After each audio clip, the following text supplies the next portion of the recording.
Et depuis un certain temps, en fait, depuis toujours, je vote pas mal, toujours pour le moins pire. Ce que je suis en train de te suggérer, là, c'est que si tu prends la CAQ, les libéraux puis le PQ, il y en a pas de moins pire. Ils sont tous aussi pires un que l'autre. C'est la même patente. La CAQ est moins pire un peu. Québec solidaire? La CAQ est moins pire en apparence. Comment je pourrais te dire ça? Tu sais, elle s'est faite une permanente, là, puis... non, je comprends que c'est la même germaine. Je comprends qu'on sortira pas de l'abîme, là, tu sais, puis je comprends que c'est pas Superman qui sort des nuages, puis regarde, amenez-vous-en, suivez-moi, on s'en va par là. C'est pas moins pire, ça peut même être pire. Sur le plan de l'interventionnisme, utiliser de l'argent, gambler avec les pensions publiques, en prenant l'argent de la caisse de dépôt pour intervenir, entre autres, acheter des parts dans des compagnies minières hautement spéculatives. Oui. Je m'excuse, mais ce que la CAQ propose, c'est pire que ce que le PQ fait en ce moment. C'est dangereux. Il y a rien de ce que le PQ fait en ce moment qui est aussi dommageable potentiellement que ce que la CAQ propose de faire avec la caisse de dépôt. Parce que la question des pensions, là, c'est quasiment aussi gros que la question de la dette en pension. Ça va être la prochaine bataille. Donc là, qu'est-ce qu'on fait? Votez. D'abord, je vais vous donner un rule of thumb. Votez. Pour qui voter? Si vous êtes pour voter pour le moins pire, restez donc chez vous, gaspillez donc pas votre temps puis votre énergie. Vous avez plus de chances de faire ce que j'ai déjà fait aussi. Mais là, il y a un petit parti qui a été mis sur pied, qui est crédible parce qu'il y a un chef crédible que plusieurs gens connaissent, qui est un vrai gars, qui était à l'ADQ avant, mais qui a pas suivi à la CAQ parce que c'est un vrai gars de droite, qui s'appelle Adrien Pouliot. Si vous êtes sérieux, là, on vous demande pas de donner de l'argent, on vous demande pas de vous présenter puis de militer puis de mettre des heures. Quand on vous appelle, la seule chose que vous avez à faire, quand on vous appelle pour un sondage, on vous demande pour qui vous votez, vous dites conservateur du Québec, avec Adrien Pouliot. Puis si vous avez à aller voter, vous faites une petite coche, au lieu de la faire au deuxième nom, vous la faites au quatrième nom. C'est tout ce que vous avez à faire. Pendant que des gens, dont je ne fais pas partie, mettent de l'argent, mettent du temps, mettent de l'énergie dans une cause qui apparaît désespérée, on est bien d'accord, avec un chef super crédible à la tête, pendant que des gens, donc, passent leur fin de semaine à faire des congrès puis des soirées... tout ce que vous avez à faire dans un an, c'est de faire une petite coche au quatrième nom au lieu de le faire au deuxième nom. Mais j'ai l'impression, JC, que les gens qui se disent de droite prennent un vilain plaisir à se plaindre.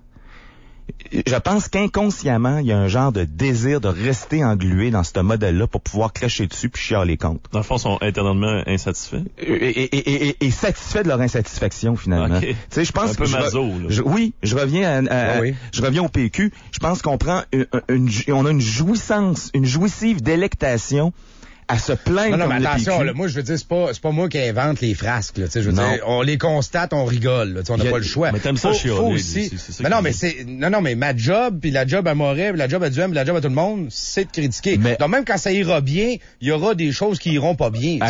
Avoue que c'est des passes à palette sans arrêt pour un gars comme toi, puis comme Laurent, puis comme Dominique. Mais en même temps. Tu vas t'ennuyer du PQ. Toi aussi, tu sais, je veux dire, tu fais des chroniques, tu parles pas souvent du PQ. Mais dans le monde, il y a beaucoup de passes à palette qui se font, beaucoup de niaiseries qui arrivent, puis c'est notre job de les dénoncer. Moi, si le PQ recule pas toutes les 3 minutes, je peux pas en parler, ça arrive pas, tu comprends? Non, mais toi, JC, je te connais un peu. Ouais. Puis je sais que tu as une vie satisfaisante, puis je sais que derrière ta critique, il y a une partie constructive, puis t'aimerais ça passer à l'étape de réforme positive puis d'amélioration. Mais je me demande à quel point, dans les gens qui se réclament, par exemple dans les réseaux sociaux de centre-droit, jusqu'à quel point il n'y en a pas un assez bon contingent, eux, pour qui sont un peu frustrés finalement de leur vie, puis la politique, ça sert à se défouler un peu. Puis dans ce contexte-là, d'avoir un PQ au pouvoir, c'est hyper jouissif parce que là, ils peuvent s'en donner à cœur joie, on saute à pieds joints, puis dénoncer, puis faire des coups de gueule, etc. Et à ce sens-là, ces gens-là, ce qui serait le premier contingent, le premier 3-4% de l'électorat qu'on voudrait voir arriver aux conservateurs, ces gens-là, par un mécanisme inconscient, vont se trouver des raisons de pas y aller. Ils vont dire des affaires du genre « Adrien Pouliot, il est super bon, mais j'aurais aimé ça qu'il se présente à la place chez les libéraux. » Ouais. Hein? Ouais. Ben, il a essayé en passant l'automne dernier, puis il y a pas de place. Les libéraux veulent rien savoir d'un gars qui a des idées solides. Il préfère un Pierre Moreau. Il est too much, là. Il est trop de droite. Un Pierre Moreau face à Pauline Marois, ça ferait bien. Tu sais. Fait que ensuite, ils vont dire « OK, mais... Parti conservateur, OK, Adrien Pouliot, je l'aime bien, mais j'aime pas le nom des conservateurs. Ça évoque trop les conservateurs de Harper. Je trouve que c'est brûlé au Québec, ma garde, là. Mais ça peut pas être une raison pour ne pas voter pour. Mais moi, je pense que inconsciemment ou peut-être semi-consciemment dans la population québécoise, c'est quelque chose qui a une connotation semi-négative. Je sais pas si tu me suis, là. Oui. Moi, je pense pas que c'est une bonne raison de me dire, moi, je vote pas pour eux autres parce que j'aime pas le nom. Ça, c'est complètement débile. Mais je pense qu'inconsciemment, le non conservateur est plus ou moins vendeur au Québec. Ça, je comprends qu'avec un gros pourcentage. Moi, je considère qu'il y a au moins 50% de la population qui vote les yeux fermés puis les oreilles à moitié et bouchées. qui voteront là. jamais pour un parti qui s'appelle conservateur. Mais il y a au Québec 5 à 10% de gens suffisamment allumés, suffisamment critiques du modèle québécois, suffisamment orientés vers les solutions de marché pour, dans un premier temps, donner une assise à un parti politique qui est destiné à prendre la place de l'ADQ. Dans ce sens-là, la pire erreur qu'on peut commettre quand on est de centre-droit, c'est de penser que la CAQ, c'est l'alternative qui a remplacé l'ADQ. Mais ça, c'est dans l'imaginaire collectif, c'est déjà fait. Là. La CAQ a remplacé l'ADQ. D'ailleurs, ils ont presque remplacé l'élection, ils ont été minoritaires, ça ressemblait à ça. C'est ça. Je te dirais, dans le jeu politique, ils ont remplacé l'ADQ. Mais sur le plan d'être un parti de centre-droit, c'est une ADQ qui a plus d'aile droite. L'ADQ avait une aile gauche puis une aile droite. Là, on se ramasse avec juste l'aile gauche de l'ADQ puis une gang de péquistes déçus. Ça, c'est la CAQ. Ouais. Et ça s'est pas fait au nom de raisons idéologiques. La fusion, ça s'est fait à l'été de mémoire 2010, où là, on s'est promené avec un sondage, puis on a dit aux gens de l'ADQ, regardez, en se fusionnant avec la CAQ, on aurait 100 députés à la prochaine élection. Ils ont acheté ça. Et ironie de l'histoire, douce justice poétique, dans le dernier sondage, ils sont en train de retomber là où ils étaient quand ils étaient juste l'ADQ, autour de 18%, là, sont rendus à 20%. La plus belle chose qui pourrait arriver pour un gars de centre-droit comme moi au Québec, c'est que la CAQ disparaisse. C'est la plus belle chose qui pourrait arriver. Puis je dirais que tant que ça arrivera pas, le chemin est bloqué. En tout cas, puis ça me déçoit de voir des commentateurs politiques qui se disent de centre-droit, qui dirigent le monde vers la CAQ en disant mais c'est la moins pire. Non, regarde froidement. Oublie le discours qu'ils tiennent quand ils viennent te parler, sachant qu'il y a beaucoup de gens de droite qui t'écoutent puis qui vont colorer leur discours avec des éléments de droite. Là, oublie ça. Regarde leur programme. Regarde leurs propositions. Regarde le fait, par exemple, qu'en santé, ils avaient fait miroiter la mixité dans la dernière année. Puis quand ils sont arrivés à l'élection, ça a pris le bar, ça a pris 2 minutes. Ouais. Le monsieur Barrette a dit, on touchera pas à ça. Puis le chèque de 100$ aux parents plutôt qui utilisent pas les CPE, ouais. ça a pris le banc. Donc, qui étaient des mesures centre-droit, là, tu sais, mitoyennes. Ben c'est centro. C'est ça. La CAQ, là. Non, c'est à gauche. Même centro-gauche. Je te dirais, ce qu'il y avait de centro, c'était déjà trop à droite pour eux autres. C'est carrément et clairement des étatistes. Sont clairement l'essentiel, c'est le modèle québécois. En fait, ils veulent sauver le modèle québécois. Ils veulent pas le réformer, ils veulent le sauver. Avec des solutions tout croche en passant. Si on pourrait les reprendre, là. Mais, par exemple, en éducation, ils veulent, la solution, augmenter le salaire des enseignants. C'est pas ça le problème en éducation. Le problème, c'est la formation des maîtres. Le problème, c'est le programme du ministère. C'est la tutelle du ministère. Ça n'a rien à voir. Tu pourrais améliorer la qualité de l'éducation dans le système scolaire sans toucher au salaire des profs. Ça n'a rien à voir. C'est une fausse solution. Mais c'est une solution d'étatiste. C'est une solution de contrôlant. C'est une solution de François Legault. Je pense que Laurent veut utiliser son droit de parole. Ouais, là, mais attends un peu, Fred. Là, si la CAQ s'effondre, là, comme ton souhait si cher, là, de ce que je comprends, ben oui. Est-ce que il faudrait quand même qu'il y ait quelques députés de la CAQ qui aillent du côté du Parti conservateur, ça, est-ce que tu l'entrevois? Ah, ils sont tellement, moi, je les appelle là-bas la CAQ, je l'appelle la coque. Pour moi, les caquistes, je les appelle les coquins. Okay. Ou les coquistes. Parce que c'est la coalition Opportunisme Québec. Donc, je serais pas étonné s'il y avait un parti conservateur du Québec qui levait, qui allait à 5-10% pendant que la CAQ s'écraserait vers 10-12%, il pourrait y avoir des transferts. Parce que moi, ce que j'en comprends, des gens comme Éric Kerr, c'est des gens qui sont à droite parce qu'ils sont à Québec. C'est aussi simple que ça. Tu penses? On surfe sur un courant. J'ai croisé un électeur d'Éric Kerr qui travaille au même mieux que moi, puis j'ai parlé des conservateurs, puis il dit moi ça va être difficile pour les conservateurs, pour moi dans mon comté, j'ai Éric Kerr, c'est un gars de droite. Ben oui, c'est un gars de droite parce que toi t'es à droite, puis il sait que pour avoir ton vote, faut qu'il ait l'air à droite. Mais c'est des puis là je parlerai pas d'Éric Kerr en particulier, pour moi les gens de l'ADQ qui se sont joints à la CAQ, incluant Gérard Deltel, c'est des guidounes politiques. C'est des gens qui n'ont pas de colonne vertébrale idéologique. Des mots durs. À la limite, Saint-Valentin pour certains députés. À la limite, c'est des gens qui voulaient travailler en politique, qui avaient besoin d'une job, puis ils ont trouvé leur lit, puis ça a marché, ils se sont fait réélire. Je dois t'avouer que j'étais déçu de la fusion ADQ-CAQ. Moi, j'ai trouvé qu'il y en a qui ont abandonné vite, mais à un moment donné, ceci étant fait, c'est fait. C'est fait, là. Puis le Parti conservateur aux dernières élections, on s'entend que c'était pas... Non, mais c'était mieux que rien. Puis avant que moi je suis étonné en passant là que Adrien Pouliot soit sauté dans l'arène. Oui. Puis se présente chef d'un groupuscule comme les conservateurs, ça m'étonne. Normalement, il faut qu'un parti comme ça monte à 3, 4, 5, 6, montre qu'il y a un peu Est-ce qu'il n'aurait pas d'avenir. dû former un autre parti, tu penses? Ou, Ben, tu vois, c'est le genre de second guessing. Ben, en théorie, je préfère le gérant d'estrade, puis peu importe, ils devraient fusionner avec l'autre groupe. ça, tu te dis, c'est pas important, il est là, Regarde. on vote pour eux autres. Arrête de regarder dans le menu, là, le nom du plat. J'aime ça le menu. Mais Le plat est-il bon ou non? Est-il appétissant? Puis s'il est pas appétissant, ben, mange-le pas. Puis s'il est appétissant, comment qu'il y a un nom bizarre, Oui, je comprends. Comment dire, je tu comprends? Je comprends. Non, mais moi, je te parle en essayant toujours de garder à l'idée qu'il faut convaincre, parce que moi, si tu me dis, je te convainc, là, moi, je dis, OK, je suis convaincu, je vais voter pour le Parti conservateur, là, puis je vais regarder le programme comme faut, puis OK, c'est bon, c'est ça que j'aime, je vote pour eux autres.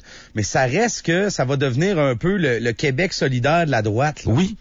Oui, puis d'ailleurs, je dirais que Québec solidaire, d'abord, tout comme l'ADQ, dans les années 90, début des années 2000, Québec solidaire a complètement modifié le paysage, l'orientation des partis politiques, parce qu'ils ont tiré le PQ à gauche. C'est vrai, t'as raison. Puis là, ça a libéré le centre-gauche, puis les libéraux se sont ancrés solidement à gauche avec la CAQ. Donc, et à l'époque de l'ADQ avec Mario Dumont, ils ont eu de l'influence sur des politiques publiques telles que les clauses orphelins dans les conventions collectives, telles que le statut des travailleurs autonomes, toute la question des accommodements raisonnables, la baisse d'impôts que les libéraux ont donné en 2007. Donc, ce que tu veux dire, c'est que Petit-Train va loin. Là. Ben, à un moment donné, il faut que tu te calmes, tu trouves un endroit un parti qui correspond à tes valeurs, puis advienne que pourra, tu contrôles pas ce que les autres vont faire, sûr. mais tu contrôles ce que toi tu vas faire. Mais quand les gens qui devraient aller là n'y vont pas en se disant, ben là, je vais être tout seul à y aller, il y a personne qui y va, on reste dans le cercle vicieux, le trio infernal du PQ, de la CAQ et des libéraux, puis on n'en sortira pas.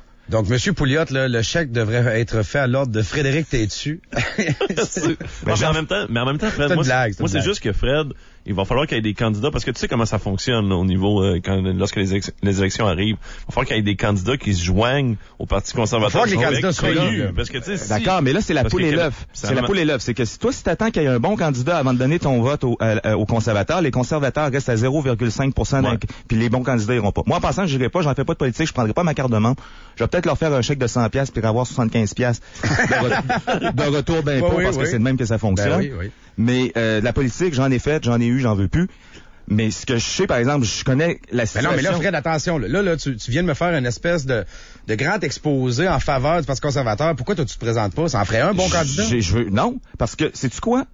Je veux pas avoir à aller voir du monde qui pense comme moi, puis être obligé d'essayer de les convaincre à voter pour moi, parce qu'eux vont me dire... c'est ce que tu viens de faire, là. Toute la salade, ils vont me sortir toute la salade, qu'on se fait sortir que ouais mais t'as pas de chance, je veux pas gaspiller mon vote, je vais y aller stratégique, je vais voter pour le moins pire. Ah mais la CAQ Gérard Deltel. Mais là tu viens de me le faire avec une énergie impressionnante. Je l'ai fait une fois, je passerai pas 35 jours à faire ça, puis même moi quand je vais me présenter chez les conservateurs de Harper en 2006, j'ai travaillé 1 an à préparer ma candidature. Finalement, je me suis désisté, mais je sais c'est quoi. Ben oui. Puis c'est un travail de persuasion, puis c'est un travail de terrain. C'est un travail de moine. Puis j'ai eu des sondages quand je travaillais à me présenter conservateur, j'ai vu des sondages à 4-8% au Québec pour les conservateurs, où là, les gens disaient, ben non, mais vous avez pas de chance, vous êtes à 4%, vous avez pas de chance, vous avez pas de chance, vous avez 4%. Fait que je te signerai pas un chèque, je militerai pas pour toi. Ah, mais ça je te dirais même pas. Je voterai même pas pour toi. J'irai même pas mettre un X, je vais aller le mettre à côté du nom de Hélène Scherrer, qui a voulu fermer ta station, parce que je veux voter contre Roger Clavet qui le bloque.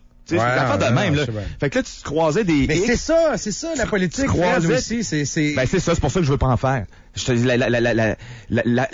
la confusion des gens qui sont pas capables de se dire, moi, je suis de centre-droit, il y a un parti de centre-droit, j'ai pas besoin de me poser 56 autres questions, je vote pour le parti de centre-droit. Ah oui.